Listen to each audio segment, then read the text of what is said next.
apa kabar semuanya? Kak Edi harap semua sehat-sehat saja di rumah. Hari ini kita bertemu lagi di sekolah minggu. Karena apa? Semua karena Tuhan. Apakah adik-adik siap untuk memuji nama Tuhan bersama Kak Edi dan kakak sekolah lainnya? Bentar lagi kita mau Natal. Apakah adik-adik sudah siapkan hati untuk menyambut Yesus Kristus Sang Juru Selamat dunia? Jika adik-adik sudah siap, mari kita memuji Tuhan bersama sungguh sukacita.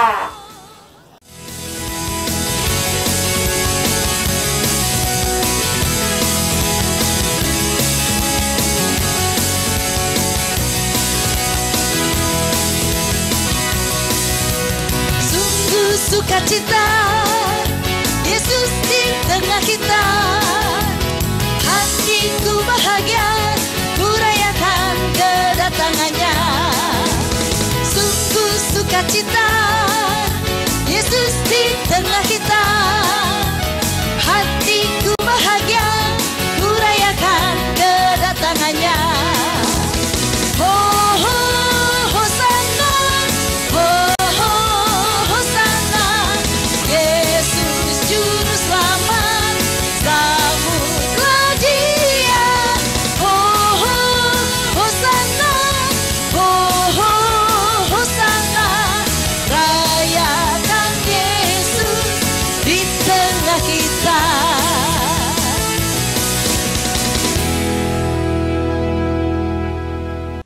Kasih Bapa, Tuhan Allah mengasihi kita anak-anaknya hingga ia rela mengorbankan anaknya yang tunggal supaya kita yang percaya kepadanya memperoleh hidup yang kekal.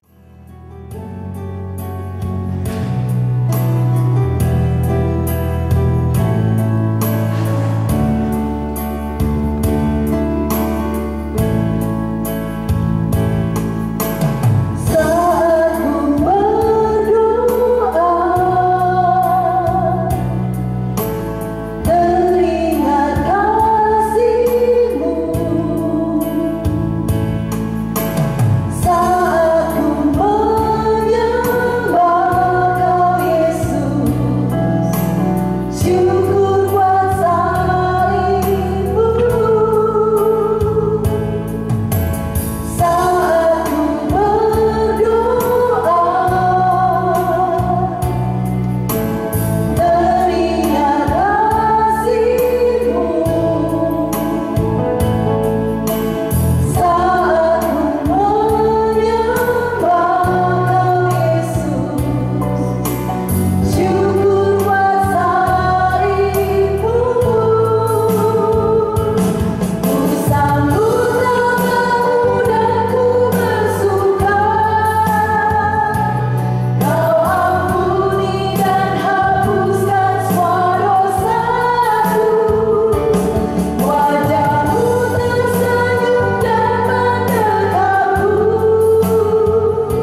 anak-anak yang terkasih, mari kita siapkan hati. Kita akan masuk dalam firman Tuhan hari ini. Kita berdoa bersama-sama sebelum kita mendengarkan firman Tuhan. Mari kita berdoa. Tuhan Yesus yang baik, kami sangat bersyukur untuk hari ini. Tuhan masih memberikan kami kesempatan untuk beribadah, bersuka cita bersama, bahkan mendengarkan kebenaran firman-Mu. Berkati kami semua ya Tuhan. Siapkan hati kami, pikiran dan pendengaran kami untuk kami mendengarkan sabda-Mu. Berfirmanlah kepada kami, demi Yesus Kristus, firman yang hidup itu kami bersyukur dan berdoa. Amin. Shalom adik-adik yang terkasih, mari kita membuka Alkitab kita pada hari ini di dalam kitab Mazmur pasal 32 ayat 1-11. Tema firman Tuhan hari ini adalah tentang penyesalan mendatangkan sukacita. Ayat hafalan kita hari ini terdapat di dalam kitab 1 Yohanes 1 ayat 9. Jika kita mengaku dosa kita, maka Ia adalah setia dan adil, sehingga Ia akan mengampuni segala dosa kita dan menyucikan kita dari segala kejahatan. Nah adik-adik, penulis kitab Mazmur pasal 32 ini adalah Daud.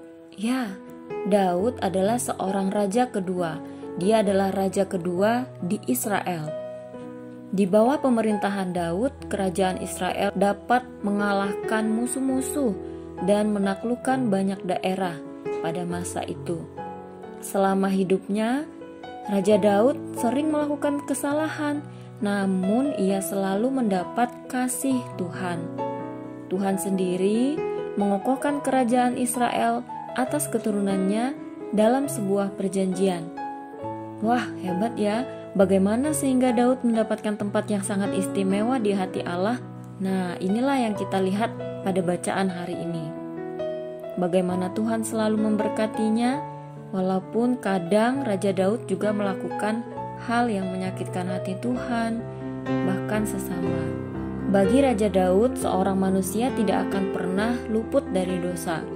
Sehingga jika seseorang kesalahannya tidak pernah diperhitungkan, dia disebut sebagai orang yang berbahagia. Tadi dari bacaan kita dikatakan di ayat yang pertama, kitab Mazmur pasal 32 ayat 1, berbahagialah orang yang diampuni pelanggarannya, yang dosanya ditutupi. Wah, dikatakan berbahagia ya. Kemudian di ayat yang kedua, berbahagialah manusia yang kesalahannya tidak diperhitungkan Tuhan dan yang tidak berjiwa penipu. Nah adik-adik yang terkasih dalam Tuhan, ketika kita diampuni, kita melakukan kesalahan dan Tuhan mengampuni kita, kita dikatakan adalah orang-orang yang mendapat kasih Tuhan, adalah orang-orang yang berbahagia kata Alkitab, bersuka cita. Nah adik-adik, pertama kita membutuhkan pengampunan.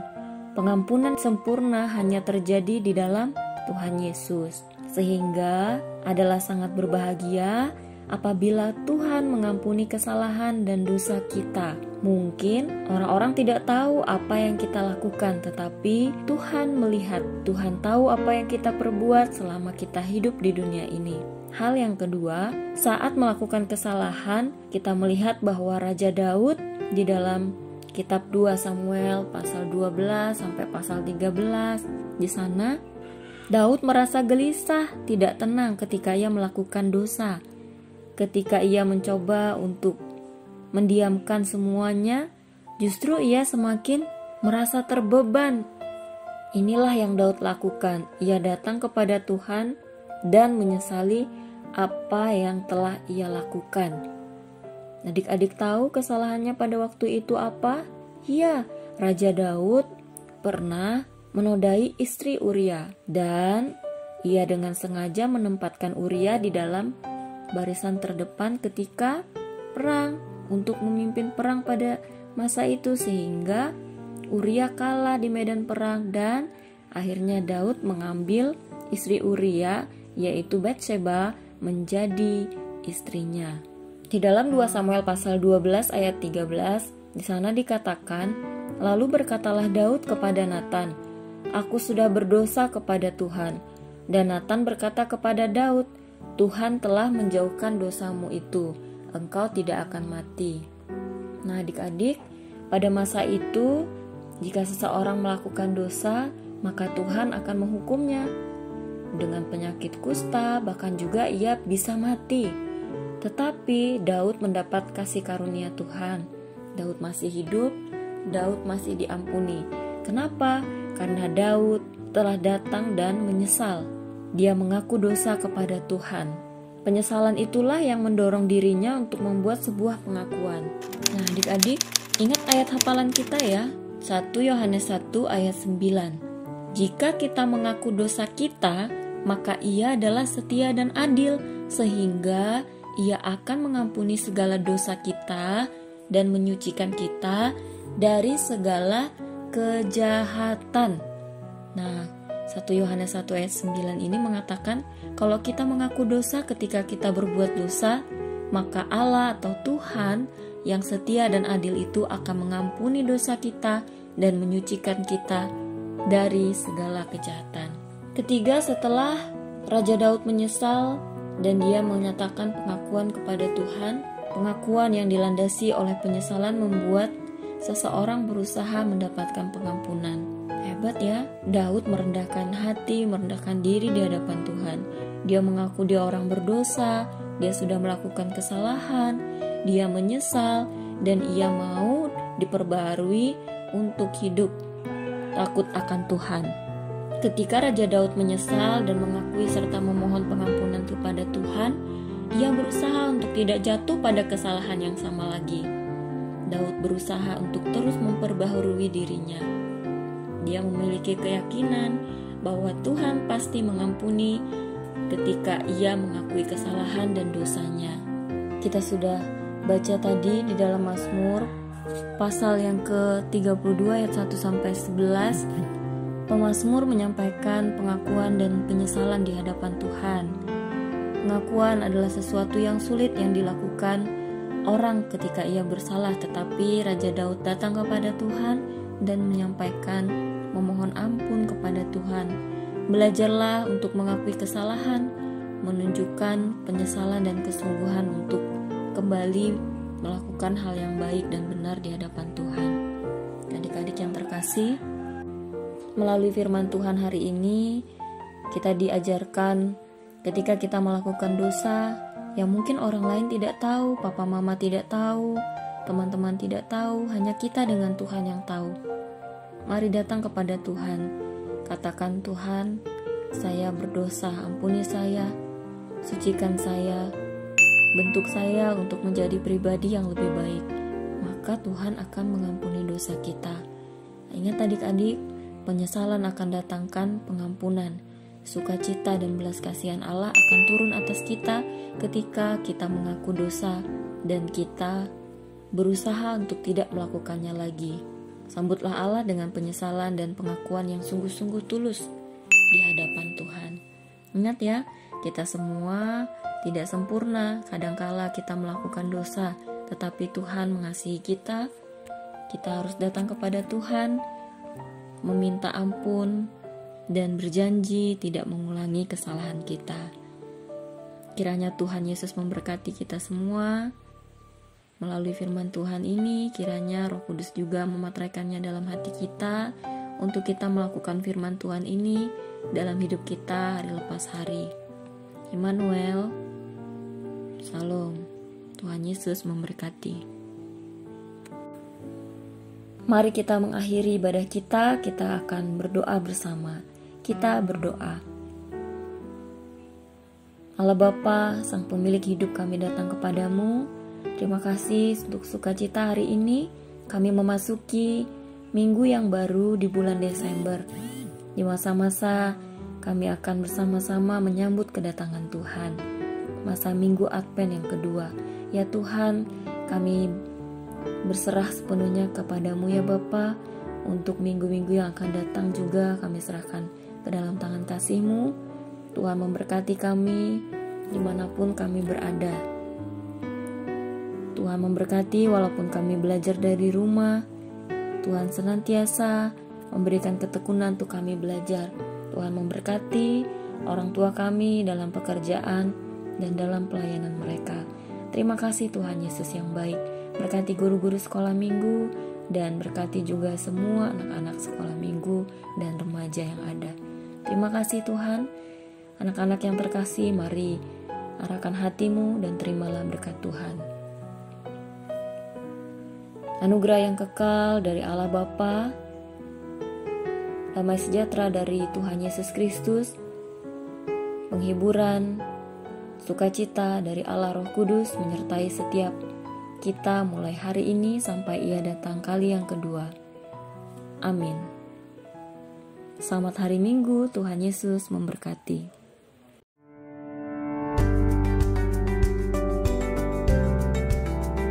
Bagaimana cara memakai, membuka, dan membuang masker dengan benar? Ikuti langkah ini. 4 langkah memakai masker. Pertama, sebelum memakai masker, cuci tangan menggunakan air mengalir dan sabun atau cairan antiseptik. Kedua, pastikan masker menutup hidung, mulut, dan dagu secara keseluruhan. Karena itu, gunakan masker sesuai ukuran. Ketiga, perhatikan posisi masker. Bagian yang berwarna ditempatkan di depan, sementara yang putih menempel di wajah. Keempat, setelah masker terpasang, tekan bagian atas hingga sesuai bentuk hidung kamu dan pastikan sudah rapat. 4 langkah membuka dan membuang masker yang benar. Pertama, membuka masker, pastikan tidak memegang bagian depan masker, tapi dengan melepas bagian kaitan belakang masker. Kedua, gantilah masker jika rusak, kotor, atau basah. Ketiga, buang masker dengan benar ke tempat sampah. Keempat, setelah membuang masker, cuci tangan dengan air mengalir dan sabun atau antiseptik. Pakailah masker untuk mencegah tertular COVID-19 saat keluar rumah di tempat umum dan kerumunan orang. Jika tidak ada masker bedah, gunakan masker kain. Ingat, gunakan masker, pahami caranya, taati peraturan agar semua sehat dan selamat.